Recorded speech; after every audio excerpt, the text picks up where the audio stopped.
Late into the night, Titus approached the tenants in the common area. He was frantic, his eyes wild with a desperation they had never seen before. "I need to tell you something," he gasped, trembling. "I can't keep it inside anymore." The tenants gathered around, unsure of what to expect.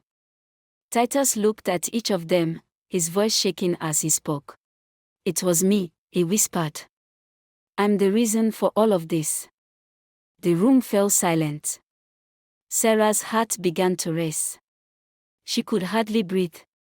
"You all think the house is cursed, but it's not. The curse is me. It's my doing. It was never meant to be like this."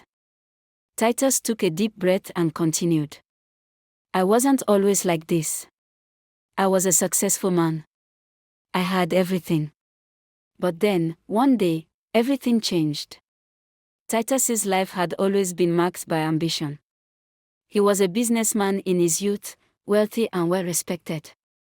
But like many men driven by greed, he had reached a point where nothing was ever enough. He wanted more money, more land, more power. And when a mysterious stranger came to him with an offer, he couldn't resist. The stranger promised Titus that he could have everything he desired, but there was a price. A price that no man could truly understand until it was too late. The ritual required that a child be sacrificed. A child with no family, no future. The blood of innocence was to be spilled so that the land would be his to command, so that wealth would flow like a river at his feet. He thought it would be quick.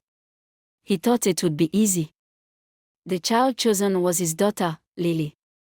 Lily was only 5 years old, a bright, beautiful girl who had brought so much joy into his life. But greed clouded Titus's mind. He had promised her everything except her life. The night of the ritual, Titus took his daughter to the basement of their home, where the ritual was to be performed. The strange man, whose face was obscured by a hood, instructed him to place her on the altar. But as the ceremony began, something shifted in Titus's heart. He hesitated. He could feel her small hand gripping his, as if begging him to stop. But the stranger's eyes burned with fury, and Titus knew that if he didn't follow through, he would lose everything. With trembling hands, Titus raised the mortar and pounded the life out of his only child. The sound of her screams echoed in his ears, and as her blood stained the floor, he felt his soul leave his body. The stranger disappeared, and Titus buried his daughter's body beneath the foundation of the house, her blood soaking into the earth.